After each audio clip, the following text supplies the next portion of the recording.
today's video is coming from the back of a 9-1 win streak in our Caitlyn unranked to challenger challenge. We went from 100 LP to 300.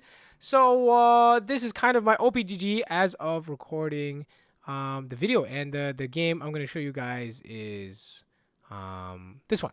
Okay, so enjoy the video. Let's just start the recording. All right, guys, this is the intro. I'm making this video on stream. I wanted to take my YouTube in a different direction that's not just posting gameplay and being like kind of lazy, to be honest. So here today we have an educational video for you guys. Don't know what the title is. It's not set in stone, but we are trying to come up with something that sounds good. But basically the video idea is how I carry with Caitlyn, and then I'm showing you like a Masters game.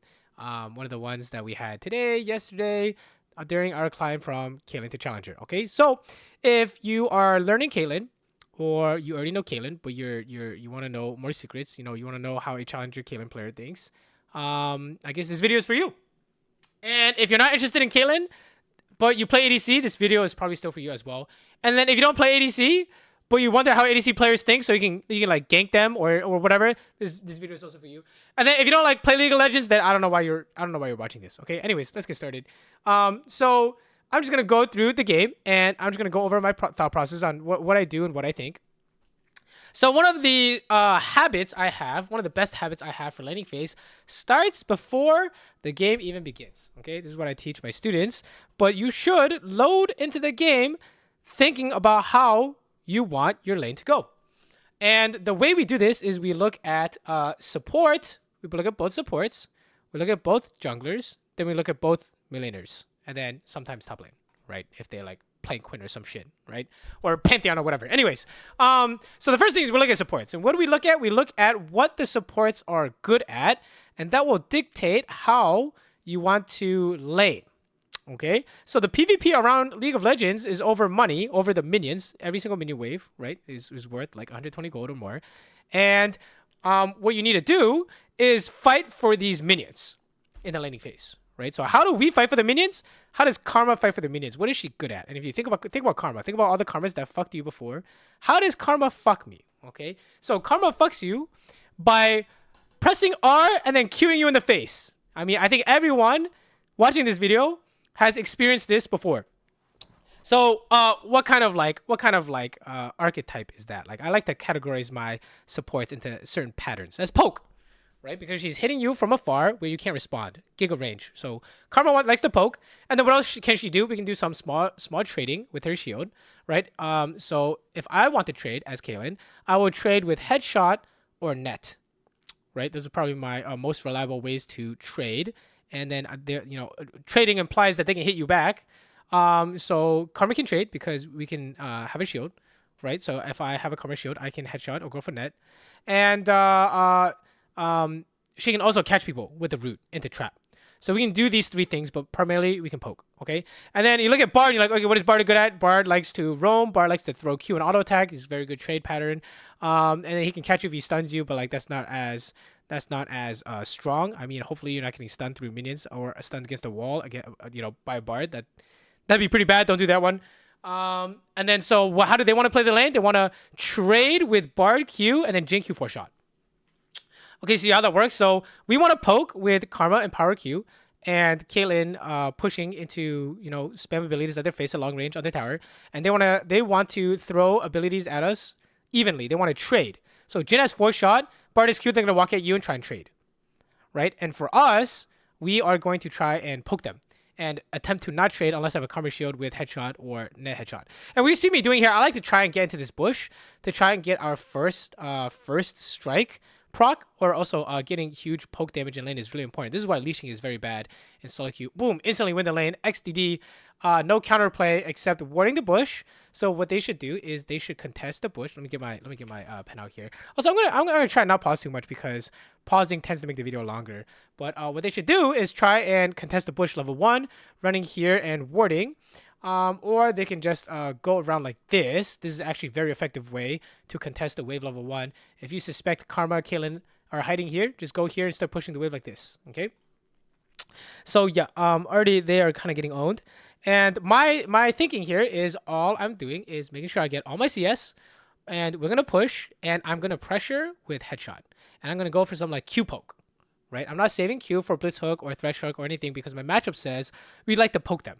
So I'm gonna try and poke him at every opportunity. Every time he wants a minion, you see, he wants a minion, I'm like running at him, making sure I'm not getting hit it, making sure I'm not getting hit by like the grenade bounce or anything. But you'll see that this is how we fight over the minions. Okay, when do we apply our matchup ideas? Fighting over minions. Okay, and then here I follow up with the karma thing. And then while you are doing all this, once you can do all this 2v2 stuff, then the next thing you want to focus on is your first strike minigame if you play Caitlyn. This is Caitlyn specific, but anytime first strike is up, I'm looking to proc first strike by hitting them first with an auto attack or Q through minions. But it's very important that you try and proc this because it's actually worth an entire range creep early game. Later in the game, it's worth more. It's worth like a melee creep and then even like 40, 50, 60 gold eventually. But you can see like I'm running up with headshot and a Karma Shield to try and proc my first strike and get the trade that I want. Right? We did say Bard likes to trade with Q auto, but if you have headshot plus Karma Shield, you can trade even better than Bard can trade with Q auto. So as you can see here, we're just making sure we get all the minions, not doing anything too crazy. And we're going to try and trap them under tower. This Bard, I mean, they're stepping on traps literally. So this is the step on trap. You punish with EQ or you Q first into headshot. And you might be wondering, where do I put traps? Put traps next to the tower like you just saw, so it makes it hard for them to CS. You can also put it behind the tower. There's like a spot behind the tower where they literally can't see it. Like you see where my mouse is, it's like there. And then if you can trap them, if they ever go into this little corner cubby hole, you can trap them.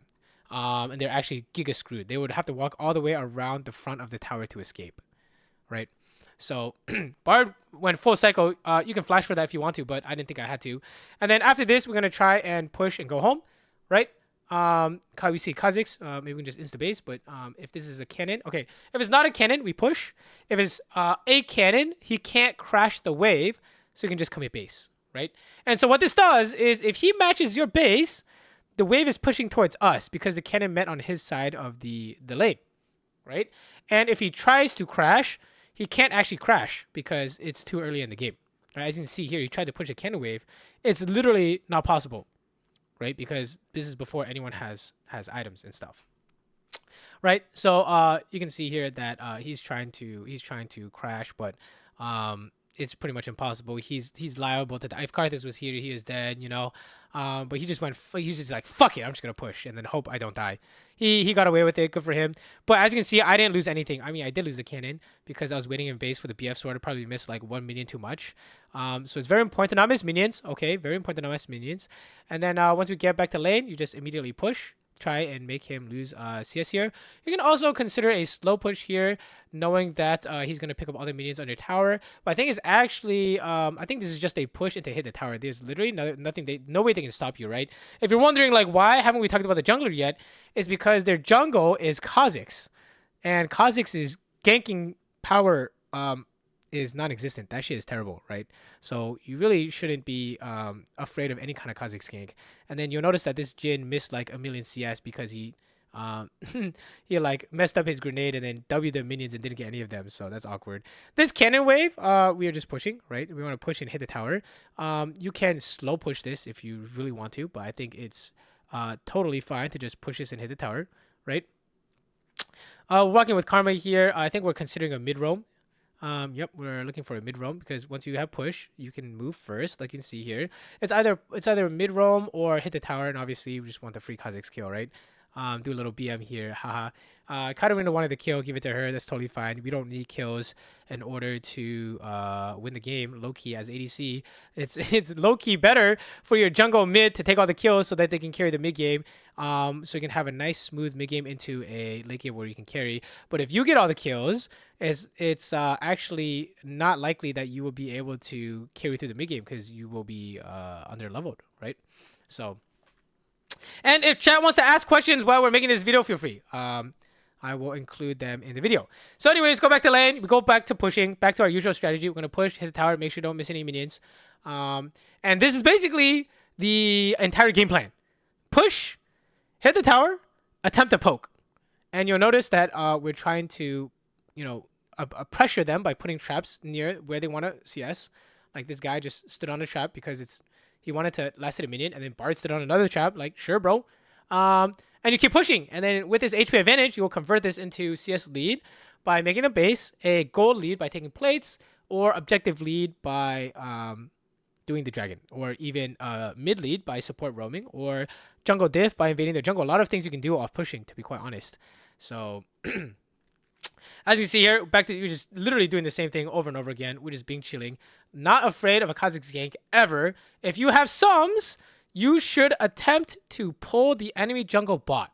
That way, it lets your jungle make counterplay on the other side of the map. So if you're wondering, oh my god, like what if you guys get ganked? Like I want Kha'Zix to gank. The Kha'Zix ganking is losing for them. Okay. Now if you can't absorb pressure, you have no sums, and their jungle gank is something like Blitz Draven plus like Elise. You cannot pull pressure. That's okay. Just don't fucking die. You know what I mean? But in lanes where you can pull pressure, you should absolutely, right? So here we're just gonna go ward. Like I'm just being extra careful. Like there's literally no way we die, but I'm down to just take out their vision, right? So here we're just taking their pink ward. Just taking this trap. Like imagine Kha'Zix is in that bush. Do you die? No. Chilling, right? And then people in chat are asking what champ hard counters Caitlyn, especially in lane. Ashe and Jhin and Jinx, anyone who can kind of not bothered by Caitlyn's range and or has counterplay with the wave, like they can push the wave in, or like they can contest the wave against Caitlyn, like Ezreal Karma, they can push her in, or they have some kind of like catch tool during a gank because Caitlyn likes to push up into the tower, right? So like something like Jhin plus Zyra plus like any jungler, and then we might actually have some problems if a plant tags us into a Jhin W. Right, so anything of that nature. Ashe especially, she can run you down the lane with approach velocity, right? You can see here that I am poking for the first strike damage. This support is like fighting or something, so you just trap on Karma Tether into Q. You don't have to flash for this. I would not net forward and flash. It's a little bit extreme, right? Like it's completely unnecessary. All you have to do is just keep pushing, right? We don't have to do anything crazy. Like net forward flash, there could be you're complicating things. Could be the jungle behind them, could be TP. Like this is already Giga winning. Jhin not having a support in lane, and we're just getting 4 plates for free. So yeah, we don't have to do anything crazy. Is Karma of any use later on the game after the lane bully phase in low elo? It is. She used to be completely worthless, but Riot Games buffed her shielding, so she's not completely worthless. With Caitlyn specifically, she has value because her tether leads into a trap. With other ADCs, she is probably a lot more useless. But that's a trade-off because that's a trade-off for Karma being so good in lane, right? So if Jhin counters Kate-wise, is Jhin playing like it's bad? It's not that Jin's playing like it's bad. It's that he's getting pushed in under tower perma because of the support matchup, right? The support dictates a lot of what happens in the laning phase. It dictates how you play and also how the situations play out. Maybe your support is missing abilities. Maybe their support is missing abilities, right? So Karma's whole spiel is push and poke. Are we pushing and poking? Yes.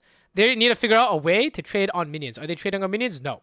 So the best way for them to, if I were the Jhin, the Bard, anytime Karma is like overstepping and now poking from max range, it would be a Bard auto Q into a Jhin W Q4 shot, and that would be an amazing trade against the Karma, right? You try and 2v1 trade the enemy support. So yeah, that's what they need to. This is what they need to try and do.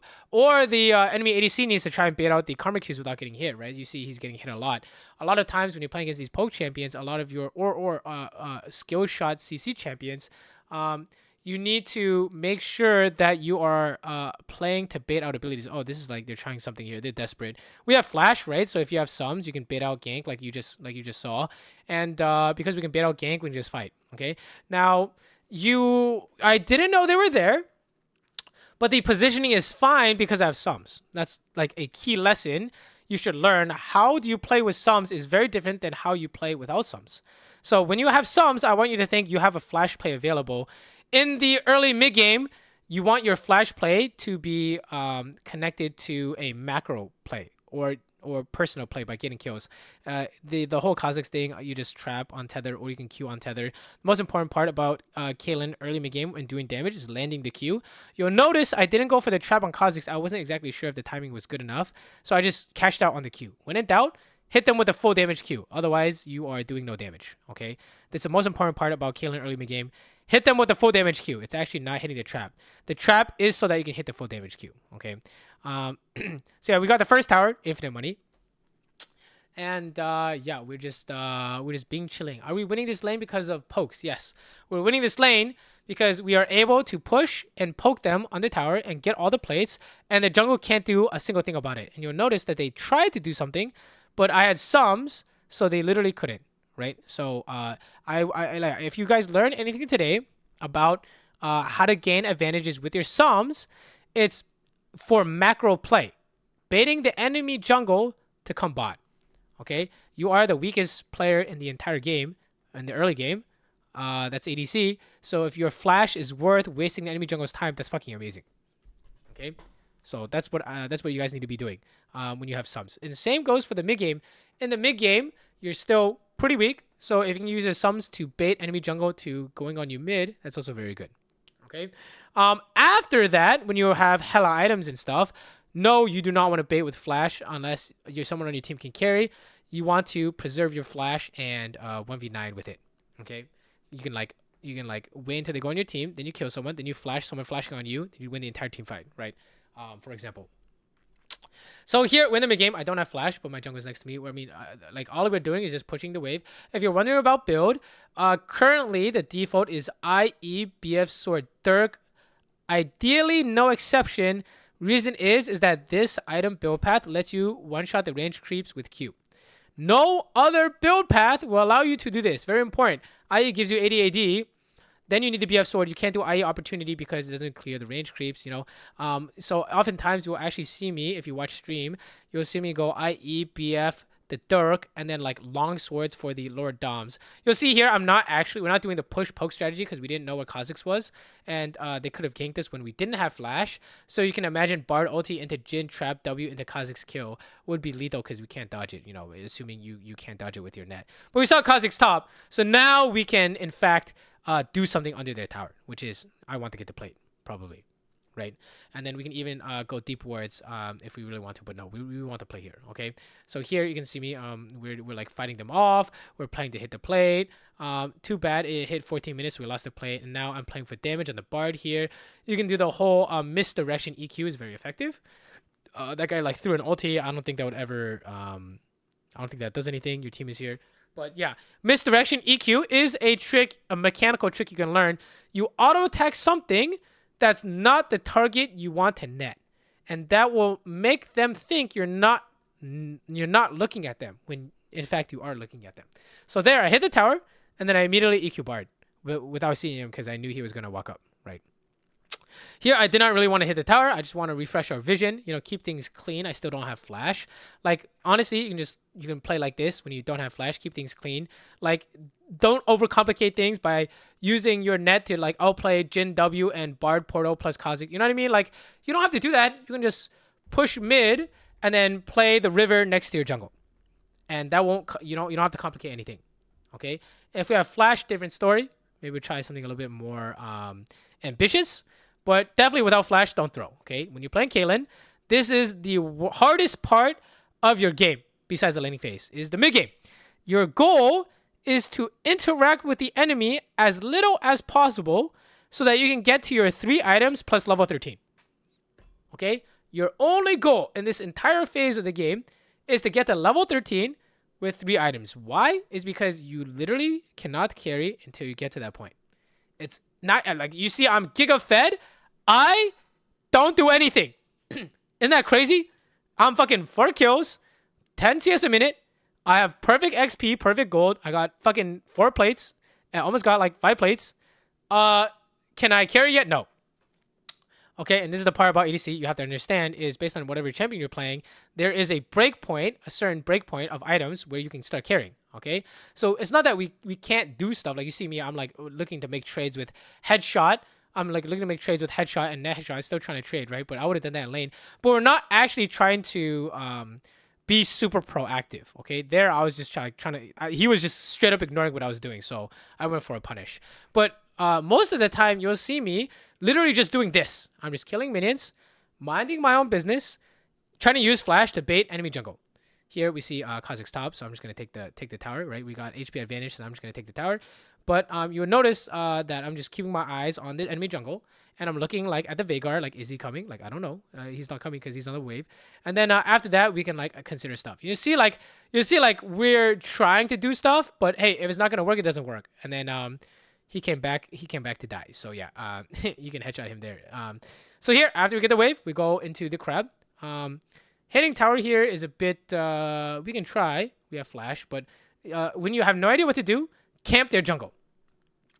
Make it impossible for them to rotate through the jungle, and make it hard for the enemy jungle to face check you, right? So they start getting desperate like for their camps, and then you can do a lot of damage to them into the dragon, or you can like straight up kill them oftentimes, right? So here, and then when you're done with that, go back to pushing mid. You're just maximizing your incoming gold, right? And you'll notice that this game looks very controlled. All I've done is gone on my CS, done exactly what my matchup has told me to do.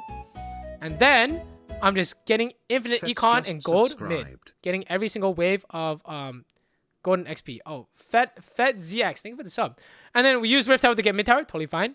After doing that, you get the mid wave. If Bard ultis, we still have flash, you know, nothing too crazy. This guy almost dies, by the way. Headshot crit. Oh, okay, lots of damage. Okay, now we base. Okay, now we did all that. After you've done all that, now you can base. And then you're like, oh, why don't we help the dragon? He's got it. Okay, you don't want to oversend people, right? You want to maximize golden XP, okay? Learn, if you're learning anything about Caitlyn, you must maximize your gold and EXP in the mid game. I watch your guys' VODs. You're like, I'm losing in gold, plat, emerald, diamond. I fucking watch you guys. You walk to a team fight, do 0 damage, die, make 0 gold. Okay, you're fucking trolling. I don't care what you do, as long as you're making gold and EXP. It does not matter what your teammates are doing if you make no money. Because if you do not make money, you are not worth a person. You are subhuman in-game, okay? Subhuman in-game, -1 fawn, because you can do no damage. You can apply 0 pressure, okay? That's why it's so important for you when you play Caitlyn specifically, you must rush level 13 3 items no matter what. I don't care what's going on in the game. If you cannot do that, you will not win. Because winning without doing that means someone on your team has to be worth 2 people, okay, minimum, or someone on the enemy team has to be worth -1 person as well, okay. So after we get the wave, you see me moving to stuff. Even though I'm not level 13, I don't have 3 items. It's because we've already maximized our golden XP mid.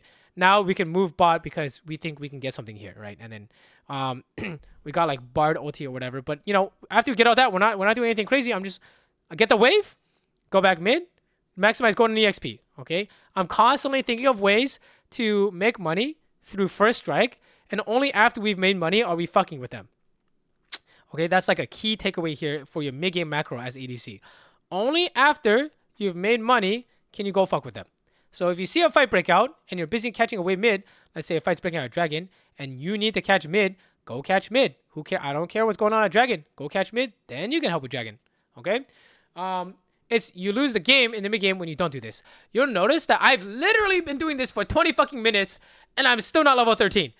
If you're not learning, if that doesn't like make you go, what the fuck, then, oh yeah, this is us trying to do something after we get the wave. And then we got gangbanged here. Almost survived.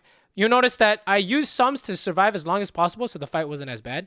But yeah, as you can see, I did all this shit for 20 minutes and I still cannot play the game. When I say play the game, I mean now we can start using our items and summoners advantage to try and make plays. Still cannot do that after 20 minutes of farming. Okay, this is what you need. This is what you need to learn. Is I don't care how you do it, but you need to get every single minion and every single XP or like 1,000,000 kills in order to get to level 13, 3 items. So now after all this, I have the 3 items. Perfect. IE, LDR, collector. The 3 items you need are IE, LDR, +1. +1 is usually collector components like BF Swords, Rated Dirk, and then like it could be like opportunity. I don't really care. But you need IE and LDR before level 13. Then you can start playing the game. Okay.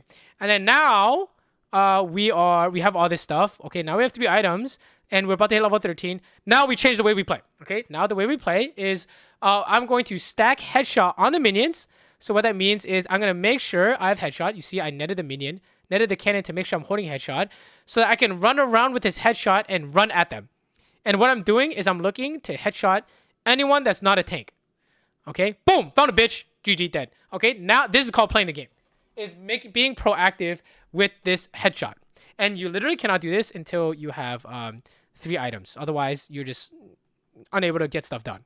You'll see that like I literally one-shot his ass. How did I do that? Farm the entire game for 3 items. Okay. So yeah, that's what you do. And then you just rinse and repeat. Get headshot, run around, look to headshot someone that's not a tank. Okay. And that's how you carry. That's how you can be proactive and carry with Caitlyn. Is you can get to this point consistently. Now that you have the items, use your mechanics to hit them with as many headshots as possible. Passive headshot after the wave, net headshot, and trap placement for trap headshot. Okay, those are the 3 things you're looking for every single fight.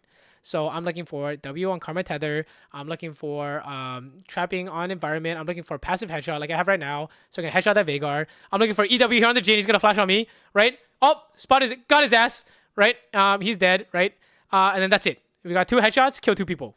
Simple, right? That's all you need to do. So if you're learning, oh yeah, I approached the Kha'Zix without using barrier. I don't know, that was kind of dumb. If I had a headshot there, I could easily kill Kha'Zix. But yeah, if you learn anything about Caitlyn specifically, it's you are playing to get to level 13 with 3 items. That's your win condition. Or sorry, not even win condition. You can get to this point and still lose. That's the I can start playing the game condition. Okay, yeah, I can start playing the game condition. Okay, how do we do that? Get every wave mid. Then you can go do stuff. Then get every wave mid. Not sure what to do because you can't hit the tower. It seems unsafe. You can camp their jungle near your jungler. Or if you and your support are strong enough, you can camp it by yourself. Like Caitlyn Lux or something that's really far ahead. Right? So yeah, that's basically what you have to do. Okay? And after this is smooth sailing. All you have to do is participate in the fights and do exactly what I just showed you. You just play for a headshot, passive headshot, net headshot, trap headshot. Okay? And you're done. Voila. After that is your build. You just go rapid fire for 100% crit. You can go opportunity to try and one-shot carries that have no armor. Or you can go BT if they have armor. Or you need the lifesteal / shield for some reason. Here, actually, this is actually a little bit of nuance we can talk about.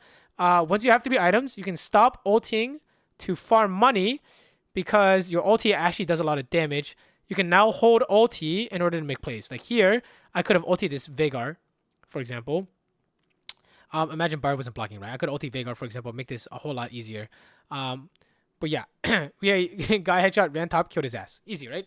So yeah, I would actually recommend 3 items. I would stop ulting for poke unless it's on the enemy support that can't sustain, like a Zyra or like a Xerath or something, where the poke is extremely valuable, okay? I would stop ulting the poke, though, and start holding it for important team fights, all right? And then after you find advantages through headshotting people, then you do objectives. In this case, we're just taking the top tower.